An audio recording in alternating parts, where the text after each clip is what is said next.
The Great Depression that hits the United States in the end of the 1920s and 1929 and lasts really until the 1940s had a profound change on the United States. And this decade, in comparison to the 1920s, is in many ways opposite. We see that particularly when we're looking at the effects of the Depression on family and family roles. Throughout the 1930s, we're really seeing traditional roles being reinforced. Women are having to make do or do without with the financial burden that everyone is feeling very, very acutely during this time period. Men are not able to be the primary breadwinner role in the family because of the unemployment rates. And this put a strain on families and relationships. We see families merging, families sort of doubling up, extended families coming together if mortgage can't be paid or rent can't be paid, families having to really extend themselves. We also see the marriage, divorce, and birth rates go down. 1.5 million couples had to postpone marriage in the 1930s because of financial reasons. Divorce rates are going down in comparison to the 1920s, right? Interestingly enough, maybe in the face of this financial upheaval, couples are deciding it's better to stay together than to go their own ways. And we're also obviously going to be seeing birth rates continue to go down as they did in the 1920s. With the availability of birth control, this made sense, right? By 1938, there were over 500 birth control clinics in the United States. So women having greater access to being able to make family planning a priority, especially in the wake of this financial unrest. One more thing, the image here we have photographer and journalist Dorothea Lange's probably most famous migrant mother subject, depicting the Midwest unrest from the Dust Bowl that leads a lot of families from the Midwest to California during this time period. So a big movement from from the Midwest to urban areas like Los Angeles and Orange County and even the Inland Empire. The impact that the Great Depression has on women employment is somewhat interesting, right? Overall, we're seeing growth during this decade. And this is really juxtaposed against men's lack of employment opportunities. Areas like construction and industrial work are down, but clerical work, as the federal government is growing and the New Deal expands federal agencies, opens up a new type of sex-typed labor. So gendered work went up for women, like clerical jobs, typists, things like that. We also see the paradox of married women's employment growing despite the opposition towards it, right? There's still this belief that men are the primary breadwinners and women should be, committed to the family and the home. Yet more and more married women are having to work in order to support their families. And with the job opportunities increasingly available to women, they're making that decision.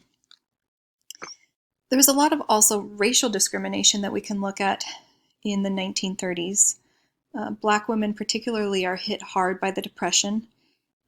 Asian women didn't get hit as hard, particularly Chinese women, because of the more self-contained communities like Chinatowns. They have their own mini economy that really was not hit hard by the breaking of Wall Street. But a lot of relief programs also tended to discriminate and not be as inclusive as they could have been. We see unions increase in popularity during this time. It's a revival of labor unions. People are looking for security through union membership. And there's a desire for the federal government to have a greater role in economic security, something that we'd seen from the Progressive Era finally being achieved in the 1930s. Government supported these unions, and in 1936, the Congress of Industrial Organization, the CIO, was developed to be the umbrella organization for most unions. It was inclusive. It included broad-skilled, high and low skilled workers. It successfully brought in women. It was integrative and inclusive. An example of that is Rose Pizzota, a New York dressmaker and full-time union organizer. She's sent to Los Angeles to organize Chicana women in garment factories, and created an us against them strategy to the business owners. She used bilingual radio and bilingual pamphlets to get the message out there to these Chicana factory workers. Mostly the unions were organizing industrial workers, not white-collar workers. But we do see that even though women are included in the CIO, they were considered what was called, quote-unquote, to be union maids. They were not equal. Union men saw women as having an auxiliary role, and in 1938, the CIO went so far as to describe how women should look and behave and act in unions, and really reinforced this domestic and subordinate role for women to men. The relief programs had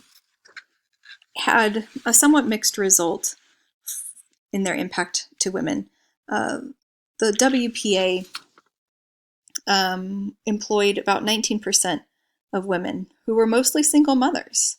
They aimed at offering free lunch programs, doing oral histories of former slaves who were getting elderly at this time. It created the National Youth Administration. The WPA worked on curating murals and art around city buildings and streets. And a lot of the art was depicting difference and cooperation. Ellen Woodward is really a key figure in not trying to break traditional rules, but trying to bring a greater role for women in these new agencies. We also see the work of Frances Perkins being essential here with the creation of the Social Security Act. As the first female labor secretary to President Roosevelt, she made significant headway in securing a lot of what women reformers were seeking in the Progressive Era with the Social Security Act that gave really the safety net for workers and elderly Americans.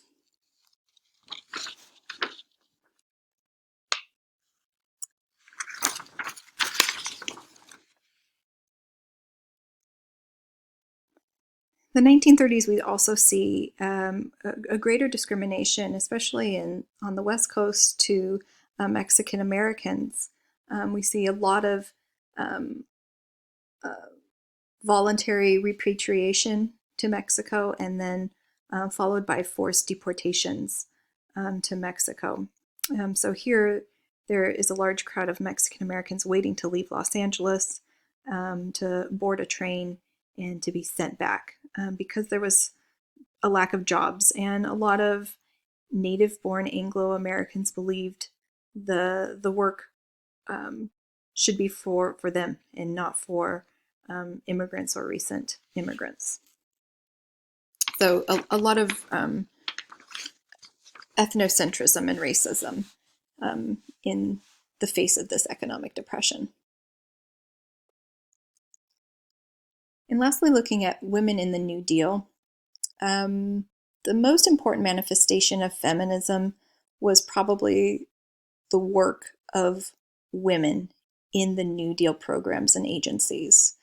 They did not consider themselves to be feminists. Their agenda was to protect workers, set up work protections in the workplace, and provide economic security. But again, none of these were specific to women.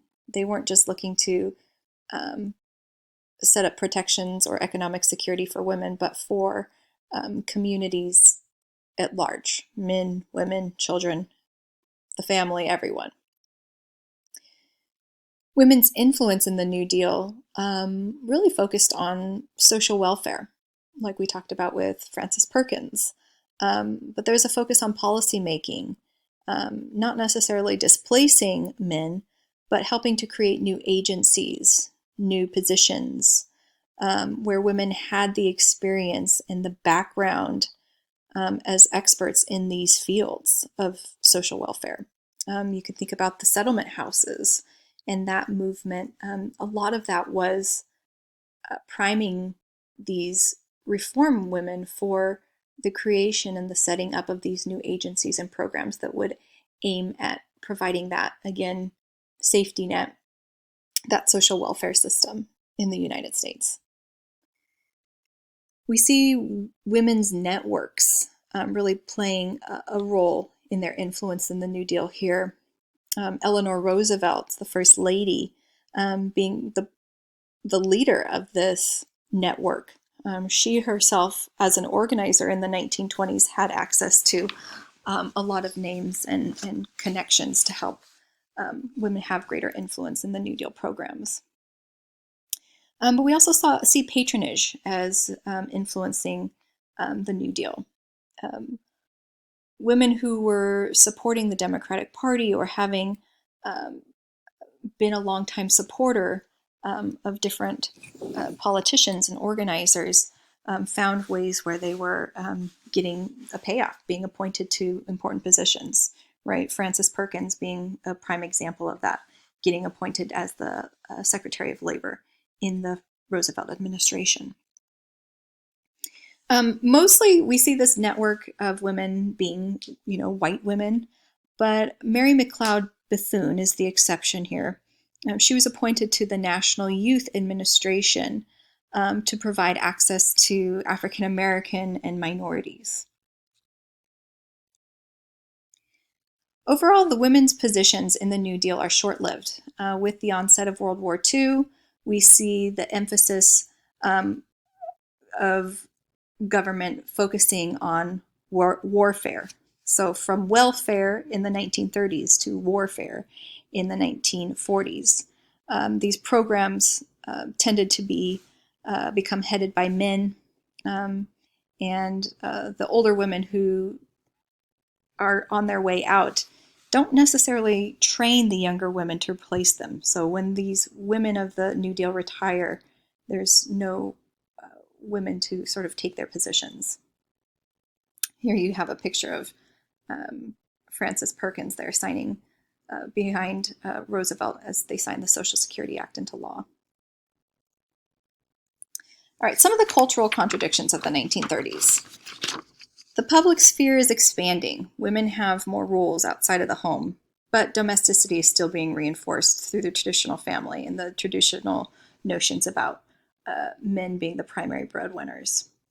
The 1930s, it's the Great Depression. They're hard times. There's a lot of poverty, but there's also a lot of creativity and collective thinking about the federal government and creating a welfare state. And women reformers are really at the heart of this and are really huge contributors to this.